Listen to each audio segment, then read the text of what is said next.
dzisiejszym odcinku zajmiemy się tajemniczą postacią, jaką był Krak. Oczywiście jest to postać z legend, ale każda legenda ma w sobie ziarno prawdy.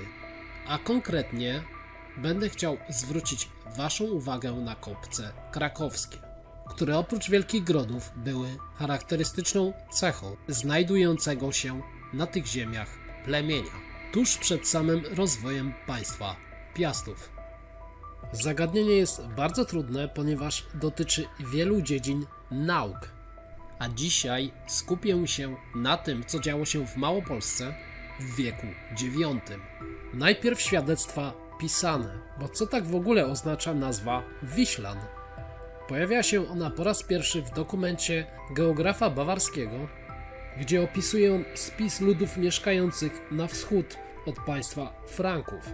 A dokument ten powstał około roku 830 w trakcie rozpadu Imperium Karola Wielkiego. Również wiadomości te pochodzą od kupców przemierzających państwa Słowian. A konkretnie nazwa, która została tam użyta, nosi miano Uiślan. I wkraczając w meandra etymologii, badacze widzą w tym zapisie zepsutą, zlatynizowaną wersję Wiślan. To nie koniec tych tropów, ponieważ nieco później wzmianka o Wiśleland, zatem kraju Wisły bądź Wiślan, pojawi się w pismach uczonego króla Anglii, Alfreda Wielkiego. I wreszcie, tuż przed końcem IX wieku, Wiślanie pojawiają się również w zapiskach świętego Metodego, czyli biskupa misyjnego, prowadzącego akcję chrystianizacyjną w samych Morawach. Mowa tutaj o legendzie panońskiej, ale już z istotną zmianą, gdzie nie ma już mowy o plemieniu, ale już wprost o władcy, księciu pogańskim, silnym bardzo, siedzącym na Wiśle. Mamy tutaj sporo poszlak, prowadzących nas do silnego rodu, gdyż pojawia się stabilna władza, system podatkowy, tradycja rodowa i zapewne też zbrojne ramię głównego wodza.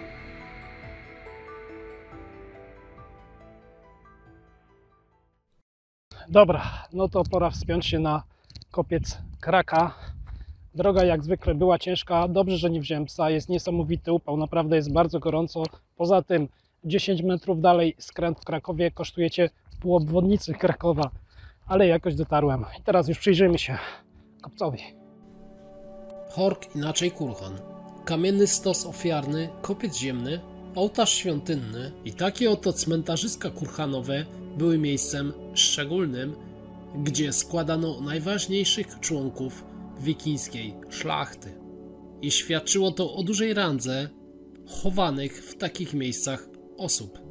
I czy jest to absolutnym przypadkiem, że tego typu nekropolie znajdujące się w samej Skandynawii bardzo przypominają nam kopce czy też kurhany wczesnośredniowiecznego Krakowa? W celu rozwiązania tajemnic skrywanych przez kopiec Kraka doszło do prac wykopaliskowych. Co ciekawe, na wierzchołku kopca na głębokości 1 metra odkryto części szkieletu dziecka znajdujące się w odległości 1 metra od centralnego punktu kurhanu. Również obok tego szkieletu znaleziono czaszkę dorosłego mężczyzny i ślady po paleniskach o objętości ponad 1 metra. Co z tego znaleziska moglibyśmy wywnioskować? Jedynie to, że być może składano tu ludzkie ofiary podczas niejasnych dla nas obrzędów na wierzchołku kopca. To mogłoby nas prowadzić do Słowian, do Wikingów, a być może nawet do Awarów. Interpretacja tego znaleziska jest niezwykle trudna. Może to wszystko wskazywać na obrzędy pogrzebowe Słowian, ponieważ w dalszej części tego odcinka wspomnę o dębie. Również może to prowadzić nas do Wikingów. Popularnym wśród nich było to, iż kremowano ich na stosach pogrzebowych, a później składano w kopcach. A przecież z kopcem mamy tu do czynienia, ale to nie koniec, bo być może byli to właśnie Awarowie, o czym świadczyć może pozostałość po ognisku, ponieważ było to charakterystycznym obyczajem pogrzebowym dla tych koczowniczych ludów Azji. A może doszło tutaj właśnie do jakiegoś wspólnego konglomeratu? Tego nie wiemy.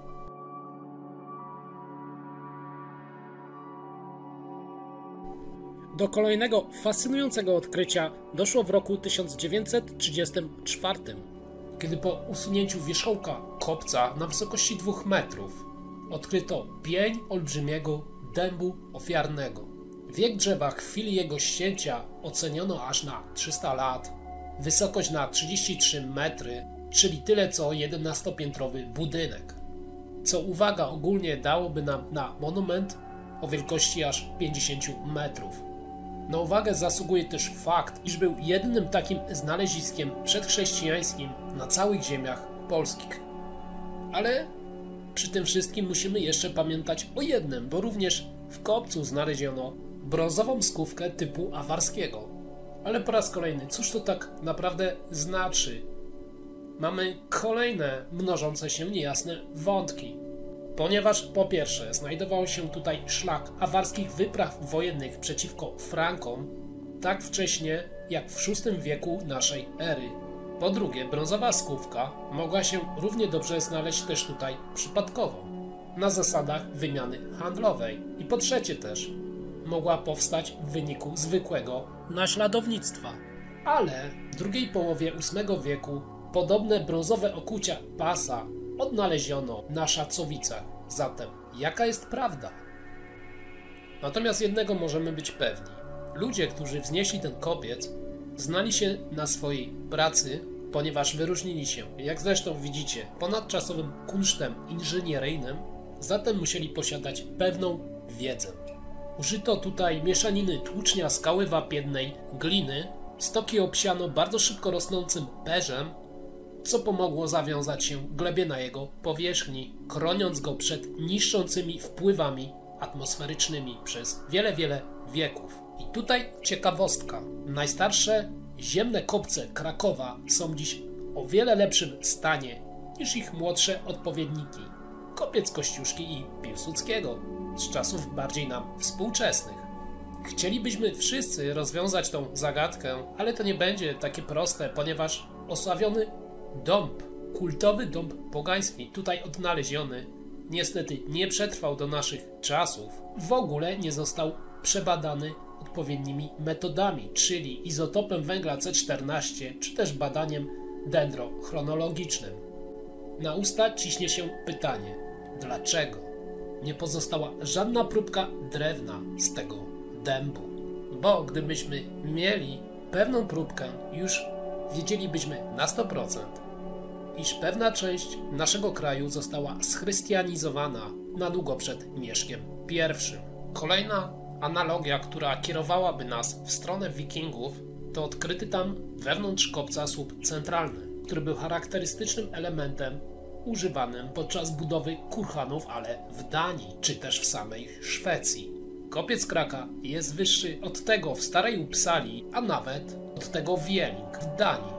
A co jeśli kopiec Kraka był kopcem najwyższym pośród innych, pomniejszych kopców, a całe to miejsce było jednym wielkim kultowym cmentarzyskiem? I by jeszcze bardziej zagmatwać wam rozwiązanie tej tajemniczej zagadki kopca, teraz zwróćmy uwagę na Celtów. A to dlatego, że kopiec Kraka wraz z kolejnym już kopcem Wandy, znajdującym się obecnie w Nowej Hucie po drugiej stronie Krakowa, 10 km dalej, może razem z nim stanowić pewien system.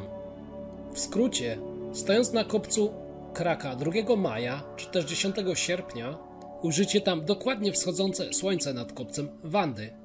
A co niesamowite, jeśli staniecie z kolei na kopcu Wandy 6 lutego czy też 4 listopada, to zobaczycie zachodzące słońce dokładnie nad kopcem Kraka, a te z pozoru przypadkowe daty wskazują najważniejsze święta celtyckie.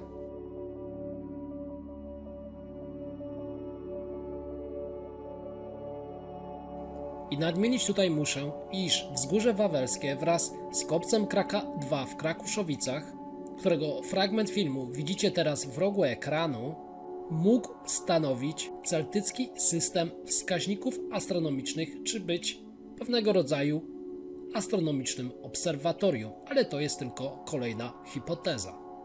Kolejna sprawa, którą jeszcze chcę poruszyć w tym odcinku, odnosi się do ceramiki, która ma swoją specyficzną nazwę.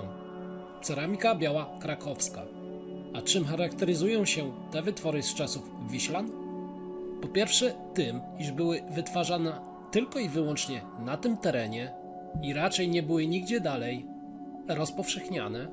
Następna rzecz, aby je wykonać, potrzeba było naprawdę wysokich umiejętności, tym razem z kolei garncarskich, podobnie jak w przypadku wznoszenia wielkich kopców. Również charakteryzuje je specyficzny styl wykonania i ornamentacji, łączy je także czas powstania, ponieważ jest to koniec wieku VIII, aż gdzieś do połowy wieku XI. Ale żeby nie było tak prosto, to także i tym znaleziskom towarzyszy wiele zagadek. Pomiędzy IX a XI wiekiem odnoszą niekwestionowany sukces na ziemi krakowskiej. Jednocześnie ich zastosowanie wydaje się dość hermetyczne właśnie do tego regionu. Nie wiadomo też, kto je tak naprawdę stworzył, skąd ludzie ci mieli talent czy też wiedzę potrzebną do uzyskania wyjątkowych wyrobów i dlaczego wraz z nadejściem Piastów na Wawel technologia ta zanika i umiera bezpowrotnie. A co jeśli wam powiem, że w Krakowie kiedyś znajdował się jeszcze jeden kopiec, który niestety nie przetrwał do dzisiejszych czasów.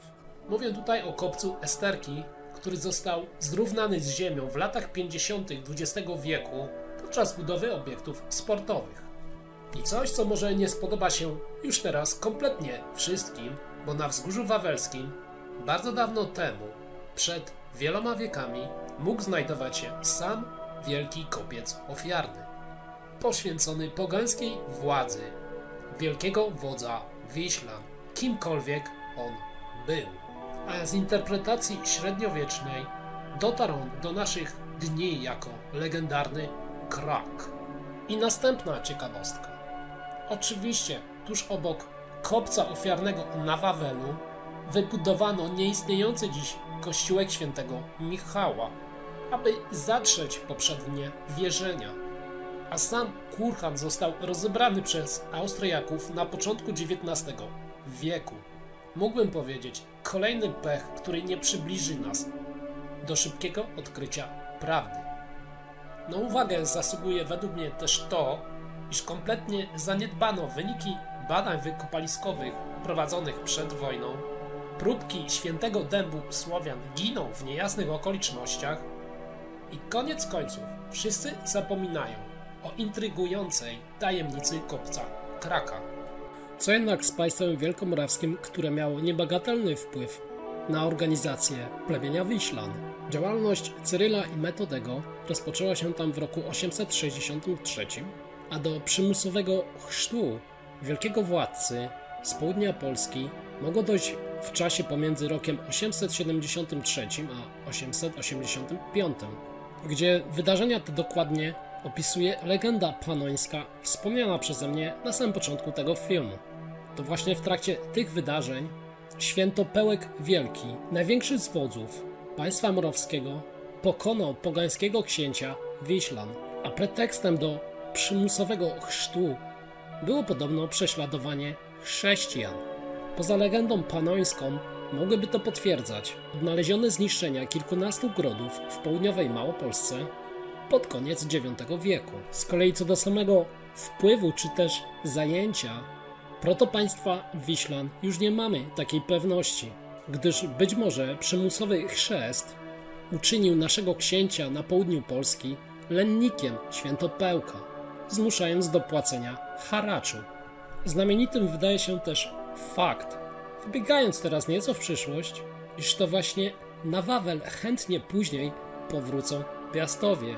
Być może z racji tego, że już wtedy, w IX wieku naszej ery, Kraków był grodem ważnym, w pewnym sensie stołecznym, dobrze też skomunikowanym na trasie szlaku handlowego, biegnącego z Kijowa na zachód Europy. Do kolejnego ważnego odkrycia wiążącego się z tutaj opisywanymi wydarzeniami doszło w roku 1979.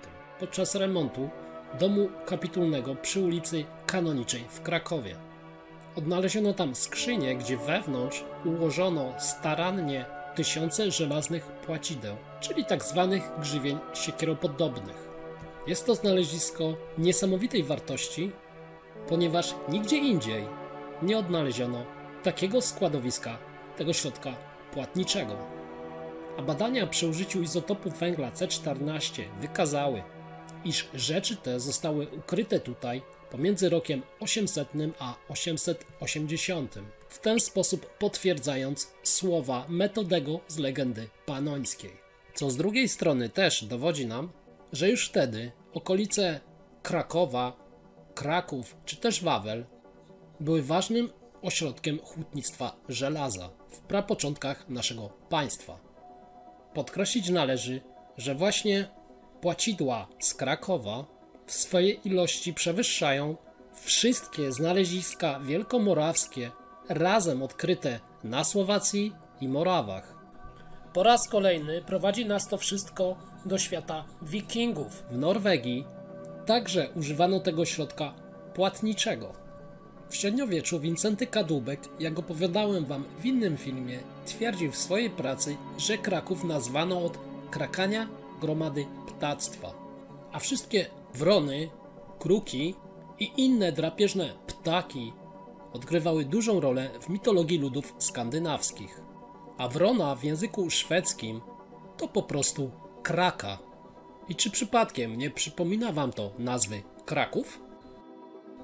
I być może owe skandynawskie kruki krakały nad wspaniałą mogiłą wielkiego wodza Wiślan, którego szczątków niestety nigdy tutaj nie odnaleziono.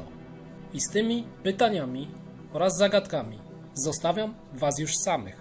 A jeśli chcecie docenić mój wysiłek i moją pracę, to zostawcie subskrypcję. To pozwoli wam śledzić mój kanał na bieżąco. A jeśli temat wydał się również dla was interesujący, zachęcam do rozmowy pod filmem. Pozdrawiam wszystkich, do usłyszenia i zobaczenia.